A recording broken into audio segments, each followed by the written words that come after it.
ইস্তাহার প্রকাশ করেছি দুদিন আগে।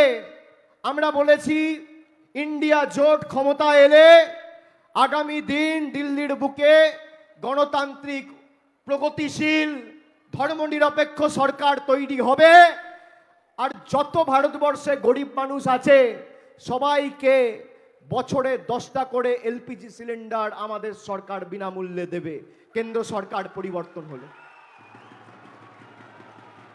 অন্যদিকে বিজেপির ইস্তাহার প্রকাশ হয়েছে, মানুষকে কি দেবে কোনো উল্লেখ নেই। বেকারত্ব নিয়ে একটা বাক্য প্রয়োগ করেনি, কর্মসংস্থান নিয়ে একটা শব্দ লেখেনি, মূল্যবৃদ্ধি কি করে নিয়ন্ত্রণে আনবে সে নিয়ে কোনো কথা নেই। কি বলছে? বলছে আমরা ক্ষমতা এলে ওয়ান নেশন ওয়ান ইলেকশন করব, মানে এই ভোটটা হচ্ছে আপনাদের শেষ ভোট, তারপর 5 বছরে আপনারা 3 বার 4 বার করে ভোট দেওয়ার সুযোগ পান, সেটা একবার পাবেন।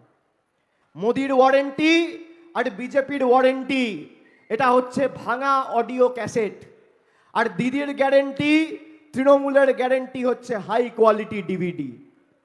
কেন বলছি হাই কোয়ালিটি ডিভিডি? তার কারণ হচ্ছে ভাঙা অডিও ক্যাসেট আপনি টেপ রেকর্ডারে চালাবেন, আটকে আটকে চলবে, খালি কানে শুনতে পাবেন, চোখে দেখতে পাবেন না।